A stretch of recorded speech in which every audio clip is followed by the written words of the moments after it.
Ladies and gentlemen, we have a legend on the show today. Somebody who has been a mentor to me for years since leaving the NFL, but also one of the greatest sports writers in the history of the NFL. He's the former president of the Pro Football Writers of America. He hails from Chicago, Illinois, and the University of Illinois. Please welcome ESPN writer Jeff Legwold. What's going on, brother? That's way too much. I didn't even cut it down. That's way too much. I didn't talk about how you kick people's ass in Aikido. I feel like I should have a robe on or something. No, man, you got the robe. I feel like I should have a robe on. Is there a Hall of Fame? Are you getting in there? Is there a Hall of Fame for writers? Well, there's a spot, but that's usually for like good writers. Okay, says the man who's been writing for 30 years. Oh. So you're in that category. It's usually good writers that get the award. Well, since you're an average writer who somehow survived the digital age, let's just start NFL-wise. What's the most interesting story to you this season coming into the NFL as you see it after going to the Combine and Senior Bowl and all those things? Well, guys, I always think the most interesting eras in the NFL are where we're at right now. Mm-hmm. There's one alpha, and everyone has to figure out what are you going to do with the alpha. Now, we had one in Brady, and usually there are these gaps before another one comes along. This is a rare, and at least in my time covering the league, it's rare where the unquestioned alpha has gone almost a handoff. Kind of happened while Brady was playing even. To the next unquestioned alpha, and the fact that Mahomes is only 28, I think dictates how everything goes in the league. And to me, that's intriguing. And it's only more intriguing if you're here in Denver because the Broncos have to live that life every day in the same division. You can't even win your division unless you can deal with him. I mean, he's other people's problems down the road, but for the Broncos, it's a day-to-day issue. And to me, that's intriguing because I think it's a hard position for a player to be in, and the list of people who can flourish doing that is short, very short, maybe the shortest. And here we are from one to the other. And I'm not sure it's ever, at least in my time covering the league, that it's ever really happened like that. Did you see that when Elway was playing in terms of how the Broncos, the Chargers, and the Raiders, how they are viewing that alpha within the division? Did you see that when Elway was the quarterback here in terms of everybody was chasing Denver? Yeah, I think the youth is the really quirk of this equation. I mean, Mahomes has done so much so young. Mm-hmm. He's not even technically to the prime of a quarterback life. Elway's real successes came as soon as Mike Shanahan arrives, he unlocks a part of Elway's game. The 30-touchdown season, I think Elway only had one before Mike Shanahan got to Denver.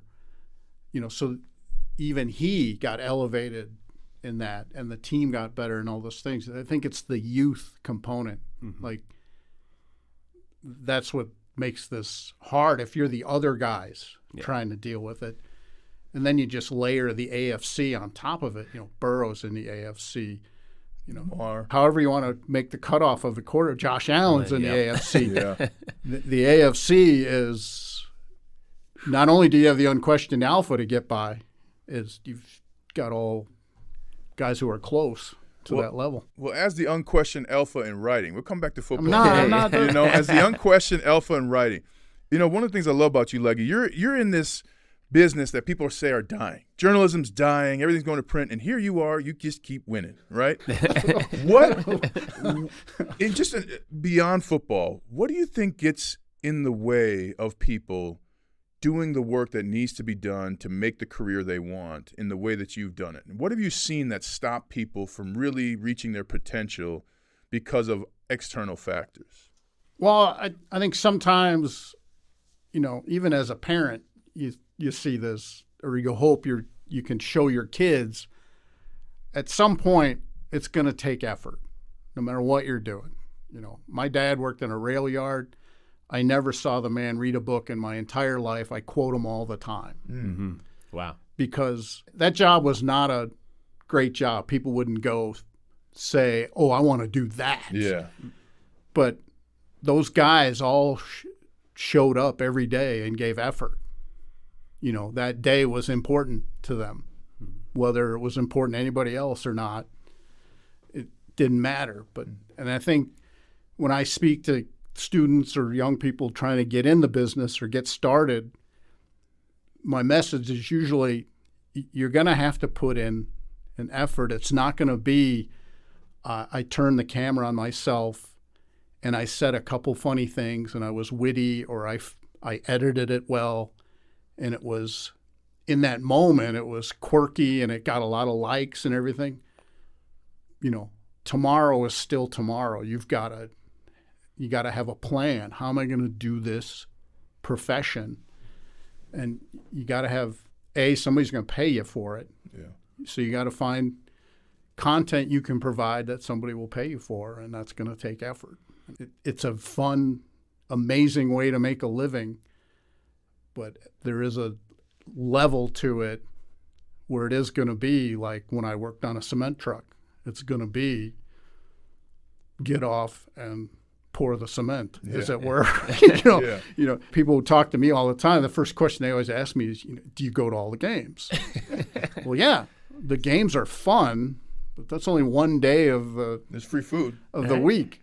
So I don't partake, but that's come on, that's the best part. I feel like I'm getting some of my money back from the NFL when I take that. You guys should probably get some of that back. But anyway, no, I think it's the effort component. I think always. Love to talk about that. Yeah, I would love to dive into the effort component just to even help people understand the picture that you are painting for them. Talk about one of those times where it was getting off the cement truck and pouring the cement, late night, red eye flights. What was it like? One of those moments that you can recall where it's like, oh man, this is real work. Yeah, I think it happened early on for me because when you first, back then, it's different now. It's, back then there's no internet. So you can either, there was one fork in the road. You could take a broadcast street or you could take the print street.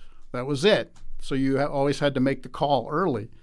And when you worked at a small paper somewhere, you're doing everything. Mm-hmm. So that's when you learned. Like there were times I would, like the first scouting combine, or one of the first scouting, probably maybe the third or fourth combine I covered, the newspaper I worked at was 90 miles from Indianapolis. I knew I wanted to go to the combine and meet people and talk to people and get sources and learn. So I drove to Indy and back every day.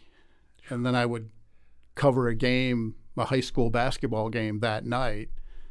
And then I'd go in the paper and write my story, and then I'd help write headlines for the layout guys. I mean, that was kind of my day. So I would have drove to Indy and back, covered a game, and then did office crap until 2 a.m. when they put the paper to bed. That was just kind of how you started. Wow. What was the story when you were saying, when you were either getting the information and you're like, wow, I never thought I'd be writing, whether it's Bill Belichick's favorite spaghetti sauce or whatever it was. Like, what's that story? Everybody's got the moment when, I had a bunch. Just every time you got to do like something else cool, like the first bowl game I covered was cool, even though I think the score was 6-3. Hey, you probably loved it though. I wrote 5 stories off a 63 game. That's you want to work hard. That's hard right there. Right. But like your first bowl game, your first road trip, like I had never really been on a plane until I became a sports writer. Really? So I have a map I kept over the years, and every time I went to a city, I put a pin in. Because I've told Ryan over the years, when I was a kid, I didn't think I'd get off my street. You tell him that. You actually told your dad one time, hey, college is not for me. What'd your dad do? Oh, no, I can't believe you. Tell him. Again, my dad worked in a rail yard. So I lipped off. I didn't know anybody who had gone to college, really. No, I had one very good friend, his dad had gone. Paid his own, really powered his way through college. And that was really the only connection I had to something like that. So I had popped off to my dad, why can't I just work in the rail yard like you guys? I was like 14. Mm-hmm. So this story's illegal, so he can't get in trouble now. Though. So he said, all right, that's fine. He always talked like at this level right here. Yeah, no, that's fine. And he put me on the rail crew, the gang, and straightening track. They got machines that do it now, but back in the day, you had these huge pry bars. And in Chicago, it freezes and melts, so the tracks would get crooked. So you'd have to go out there with these giants, like you guys, and with these pry bars and straighten the track. And he put me on that crew for a whole summer. I couldn't even lift my arms. I couldn't even get my shirt off the first week. So he'd do this all summer. I'd go to work with him. He left the house at 4:30 in the morning, so I left the house at 4:30 in the morning. I do this all summer. We needed the money too, so I'm pitching in money. But I get all the way to the end of the summer, and he's worked me all the way. School starts the next day. We're driving home, sitting on the Eisenhower Expressway in Chicago, not moving because it's traffic all the time. And out of nowhere, he just looks at me and he says, well, what do you think now? Man waited 3 months. Yeah. Didn't yell at me one time, never brought it up again, waited 3 months. And you knew what he was talking about. I knew exactly what he was talking about. And what'd you say after that? I said, I hear you. I'm going to the University of Illinois. Now, he did say you're going to have to pay your own way, but you're going. So I worked and went to school at the same time. Jeff, I want to hop back into just your career. You don't need all that. Yeah, no, we love it. We love the story. I want to jump back into your career. You're at ESPN now. I would love to know toughest conversation you've had with a head coach or an owner. You're always going to have tough ones. And that's another thing I try to tell folks when they're getting into this. You've got to be sturdy in that you've got to keep doing the work every day. So when you are having a disagreement with somebody, you're doing it with, I put in the work. Yeah. I have this information, and you tell the story fairly, the correct way. You've done everything you should do, and then the conversations are just loud. They're not necessarily tough. Right. You know what I mean? You know all about that. Yeah. It gets loud, and it's a type A business. You guys know better than me. But was that conversation, were they upset because you exposed them, or were they upset because It can be both. It can be both. Yeah. It can be that a lot of times folks want to know, where'd you find out? A lot of times they want to know, they're just mad about the whole thing. And sometimes, look, it's a human business. They may not particularly like you, as a person. They may just think, you're not my cup of tea, dude, If we wouldn't be hanging out if we weren't doing this right now. But if you put in the work, I've never had anybody tell me after all these years, player, coach, anybody say, I'm never talking to you again. So I've never had that. So I feel very fortunate that I've been able to at least work enough to where people can say their piece, vent, whatever they need to, and then we move on to the next day. Does any one conversation stand out, though? Anything with Shanahan, anything with Mike was one of the most competitive people on the planet. And he when he thinks he's right, he usually is a lot of the time. So that's how they get to where they are. But Mike and I would go at it pretty hard. But it's funny now. I was telling you guys, we have coffee from time to time, and I'll see him around at things, and he can't be nicer to me. So I think. But if you're going to cover a team, you're almost embedded. You're with the team every day. It's the same group of people every day. It's a little more distant now than it used to be. So it's a little different dynamic these days, but not everybody's going to be happy with you every day, and that's okay. One of the things I think you do best is build relationships. And whether somebody's in sports, out of sports, what are 3 keys in your experience to building a solid relationship with, whether it's a source or a person that you're going to be working with? What are the 3 keys to building a solid relationship? I don't know if I have 3, but I mean, one, and certainly in this, is be curious. If you're not curious, go do something else.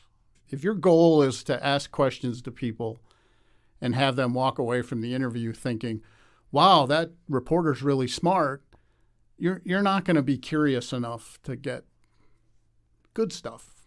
or human stuff. Mm-hmm. And we've all got stories.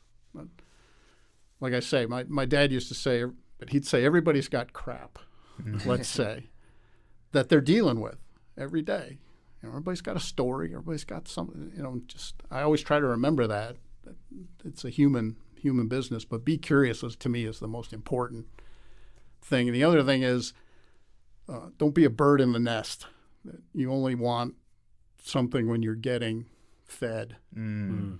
If you're going to be in a communication business, if I only talk to you, Benny, when I need something from you, that's not a good relationship. If I only talk to Ryan when I only need something, like give me a good quote or give me a good nugget or give me a good story or tell me something I don't know, that's not a good relationship. So I think those would be my two big things: is don't be the bird in the nest and be super curious about everything, and don't make up your mind. Wow. Hey, say that again for the people. Yeah. Don't make up your mind. But I think that's what being curious is. Search, ask. I don't want to interview you, Benny, and have you walk away with. I don't want my questions to be sort of me presenting, here's what I know about all these things. Now you give me that's not what I like doing. Mm-hmm. I like to just leave it open-ended. When I've taught classes, I do say the longer the question, the shorter the answer. So how about you just phrase things to get the answer?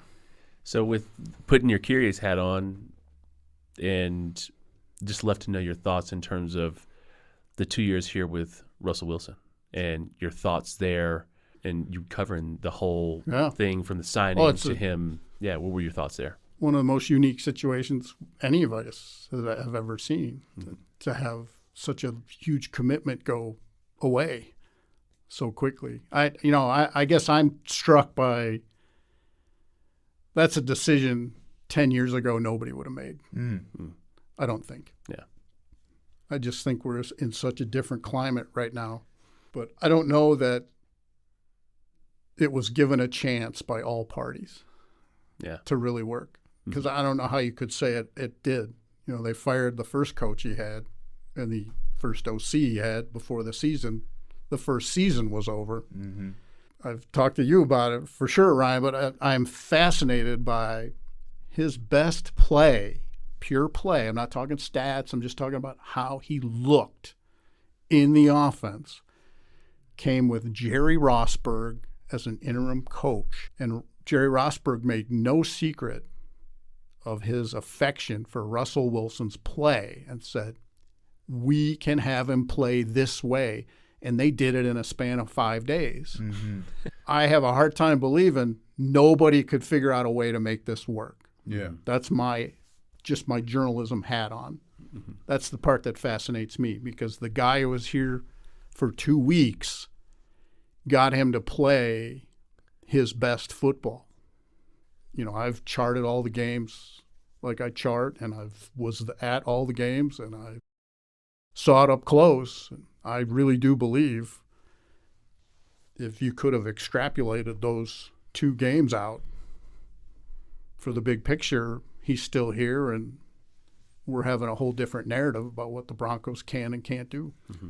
Well, of course, now the Broncos conversation is going to go to what quarterback are they getting in the draft, right? In your opinion, after going to the Combine, who are the top 3 quarterbacks, as you've kind of gone through them, that you believe are ready day one to play in the NFL? I'm little Timmy, the sports writer, but the draft has been one of my things for a long time. I tend to grade quarterbacks a lot. I grade them like the league really grades them. It's just nobody admits it. 100%. On draft day. I'm not sure any of this class is ready day one. I guess the way I would phrase it is I don't have a grade on any of these quarterbacks as high as the grade I had on C.J. Stroud last year. Stroud was my QB1 last year. It was on our site. Arguably the best Ohio State quarterback ever. I'm not just making it up now in retrospect. No, I remember you saying he was my QB1. As a prospect, he was one of my favorites. I had him graded about where I had Trevor Lawrence graded, right in the same zone, and I felt like those guys were ready to step in. So I don't have it. I think Caleb's going to be thrown in right away. Caleb Williams will be thrown in right away. I think there's an immense possibility Drake May will be thrown in right away. I think those to are play. mistakes. I think Jalen Daniels will be likely end up in a place where he's going to get thrown in right away. So I don't know that any of this class to me is ready, but many of them will be asked to for sure. Let me just ask too, what would be your advice to a rookie quarterback coming into the NFL? Because you talk about Caleb Williams. I got to see him 3 times. The off the field antics, the throwing his helmet, screaming at coaches. Like, there's a lot I would say, but if you're talking to a rookie quarterback, what are you telling them are the important things to focus on in their rookie season? I would tell, and I've talked to some guys over the years who have gotten to know or whatever on the process. I guess I would say the Monday through Saturday, you've got to find your rhythm, your way to prepare. And if you think you're good at preparation, know that you're probably not even close good at preparation, and that it's a grown-up business. And if you're not gonna treat it like a grown-up, but like you're the quarterback, there's a lot of people mortgages riding on your decisions, and not just your decisions on 3rd and 12. It's your decisions on Tuesday, your decisions on Wednesday, and some people don't want that responsibility. Well, then that's not the job for you, because if you're not interested in being in the first one in and the last one out, then find another vocation. That vocation's not for you. And I'm not saying that's fair. I'm not even saying it's good. I'm saying it is. It is a fact. Preparation would be the thing. Talk to whoever your agent can hook you up with.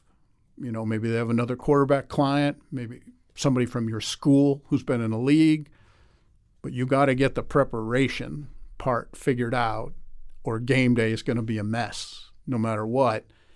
And once your confidence goes, it's really hard to get that back as a young player. That's the one thing I've seen over the years is it takes like 2 weeks to lose confidence, and it takes like 2 years to get it back. And that the scale is not even. You don't got that time in the NFL either. And you don't get it back. You never get it back as quickly as you lost it. So you've got to just cling as hard as you can to the things that you do feel good about and work for you. I totally agree with that 1,000%. I think it's a process-oriented business. When I got a chance to see it early on with Peyton, and I thought it was incredible, his process, the way he followed certain things, the way he went about his business, and that helped me become a pro. I leaned on DT, Wes Welker, Emmanuel, in terms of watching them, and picked up little things to add to my process. But I think that's one of the most important things.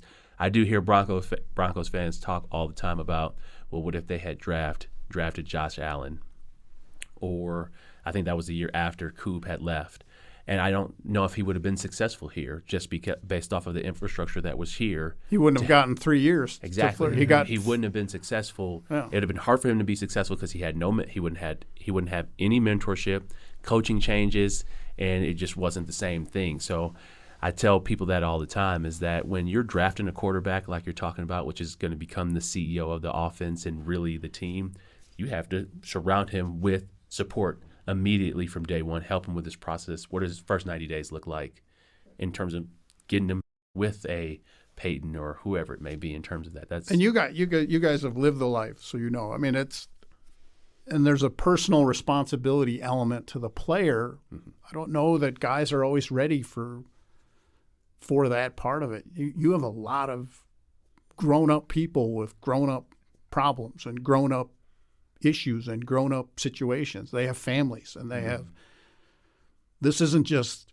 a lark for them to be in the NFL. This is, I'm making my situation and my family, my circle, I'm making that situation good too. So don't you be, messing around on Wednesday night and affecting my business. If you're the quarterback, it's all on your plate, whether you like it or not. That's what I mean. It's not fair. May not even be a good thing, but it is the thing. And I think it's the biggest thing I watch young quarterbacks wrestle with, because you're already dealing with, it's already hard to do the job. Where's this rusher coming from? What's this Motion. Coverage roll to? Yeah. I mean, you got all of that Yeah. anyway, but now you add on the other aspect of it, and it's a hard gig. I'm with a lot of coaches. I think it's the hardest job in all of sports, really, at the highest level. Peyton's 4 years here that you were covering the team. Talk to me, what stands out about those 4 years where win the AFC West every year, 2 Super Bowl appearances, 1 Super Bowl win. Talk to me about what it was like to cover the team. Yeah. Record-breaking. I told people during the 2013 season all the time, I hope you're appreciating this because you're never going to see it again. And there's never been a 600-point team in the league's history, and there still hasn't been one. 600 Patrick's points. listening. Yeah. Patrick's listening. Patrick threw, 30-something touchdowns this year? I'm just saying that I don't think a lot of people appreciated the historical nature of what was happening then. And, I mean, there's even an extra game now, and people still haven't. I mean, when the Dolphins hung 70 on the Broncos in week 3, everybody was already starting the clock. They only have to average this many points, and they'll break the record. They didn't even come close. 600 points. They didn't even come season close. is insane. So what was the difference between the 600-point season and the Super Bowl season? Less points. Super Bowl winning season. Less points. Tempo. I think Peyton missed 7 starts too. Yeah. Yeah, Yeah. that was part of it too. But that, it's always the argument. It was a 600-point historical season, but they didn't have a plan B either. And I always felt like the 2015 team had a plan B, no matter what happened to them. Mm-hmm. People ask me all the time. Some folks even think sort of the 2014 team may have been better talent-wise than 2013, whatever. The difference to me between the Super Bowl 50 team is that team had a plan B for whatever happened on that day. Like, all right, this isn't working, do this. Yeah. This isn't working, do this. This person's injured, this person will do this. That was unique about the 2015 team, because you look at that team's record, as you guys know, in close games, that's a rare thing too. Oh, yeah. It doesn't get talked about much, but it's performance in close games. You weren't blowing many people out that year. You were grinding it out. We were beating their ass, though. Yeah. That's what I mean. You were grinding it out. Yeah. And, that team sort of had a multiplier up. A 5-point win for that team was probably a 20-point win for real. Yeah. But it was just how you guys did your business. We talked about preparation before, and, I got to bring this to the audience. I always did a martial art in the off season, hand-to-hand combat. That's something that in the NFL as a tackle you need. And one day I was talking about Aikido, and here's Jeff Legwold, alpha rider, the elite rider. He says, "Oh yeah, I've done that." And I'm like, "Huh?" And I remember I went to this Aikido class, and somebody said, "Hey, do you know Jeff Legwold?" I was like, "Jeff the rider?" They're like, "Yeah, he's like a black belt." When did martial arts get into the life of a Chicago railroad kid who became a journalist? That argument with Coach Shanahan. So Yeah, I gotta be ready. I gotta be ready for this. Yeah. It's more the philosophy of it. But when did you start it? Like, what was the I introduction? I had done a lot of things off and on for years, and then got very, very serious when I got here in 2004, because at the time, that was one of the greatest dojos on the planet was here. My sensei is still here in Denver, but he doesn't teach much anymore. So at least in the dojo setting, he travels the world and does that stuff. But anyway, it's just more the philosophy of it. Which is? For me, it's just sort of how you work in the world, in a different people with different viewpoints and different ways of doing things. And you can't just bash into everything. Aikido's more of a defensive martial art where you're going to take somebody, right? Again, just the philosophy of it is just flow and work with what you have. Don't just pound into things. Some people would say you hammer every nail no matter what, and that's not the way folks think about that who have done that a long time. But for me, it was always just about there's just so many ways of doing things no matter what. I always felt like my world was pretty small when I was a kid growing up, and anything that made it bigger I thought was cool. So most of it is just that some problems you take head on, but you can't do that all the time. it's just not going to work. Like, you can't just bash into people. Like, if Bennie, you and I are working on something, I can't just consistently pound at you, this is how I think we should do it, this way, this way, this way, this way. Mm-hmm. And then we don't get anything done because you're like, I don't see it. Right. You know, why? Mm-hmm. You know, explain to me, or at least help me understand. So most of it's just kind of that. Sounds like you bring a lot of that into your daily life, and even the reporting that we've talked about on camera and off camera.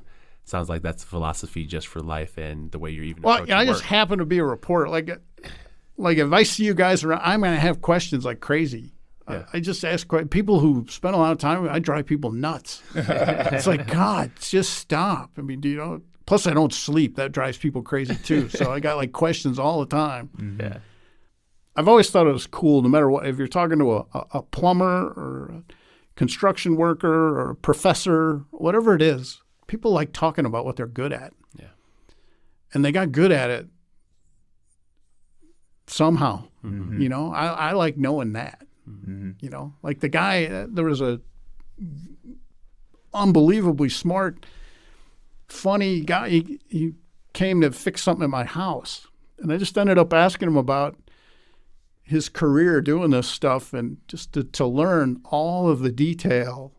All I know is when he left, it was fixed, you know? Right.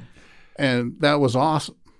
But just his level of engagement to get that good at what he was doing I just think that's cool no matter what. I just happen to write about football because I love it. I've been very fortunate. I've been the luckiest guy ever to do this for a long time. But just be engaged and all of that. Well, let's give you a 2-minute drill, right? All right. Omaha. Yeah. Okay. All right, we're on the Check move. with me. We're on the Check move. with We're on me. the move. Okay. Chocolate. Okay, you've been paying Oh, yeah, attention. yeah. You've been paying attention. What's this one? Yeah. Yeah. No, you don't Turtle, have turtle. turtle. Omaha Blue. Go. Okay, now we're rocking laser. Here we go. Jeff Legwold, 2024 NFL Draft. 2 receivers you really love that people might be missing.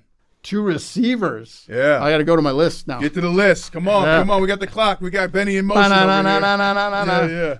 No, Bennie was one of those guys when he came out. I'll tell you that. Was I? Yeah. Yeah, well, go. Let's start there then. I got them Big Ten guys always on the radar.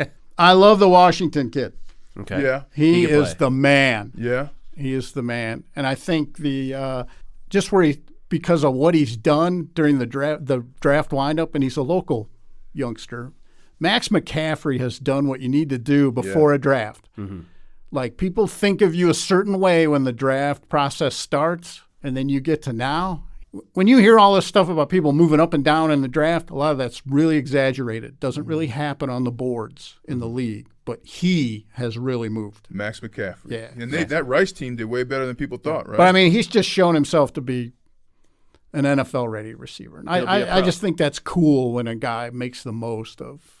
Like, he went to the Senior Bowl and did great, and then he did great at the Combine, all those things. But anyway.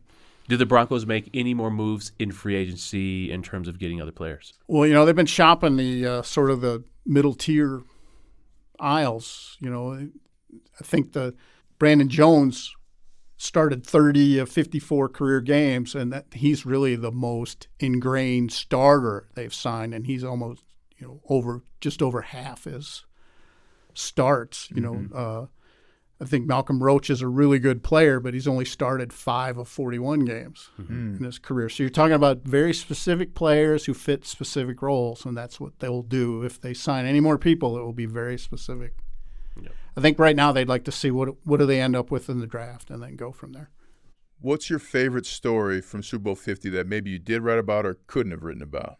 You happen to be in one of my favorites, which is sizing the ring for your middle finger. I think that's the funniest.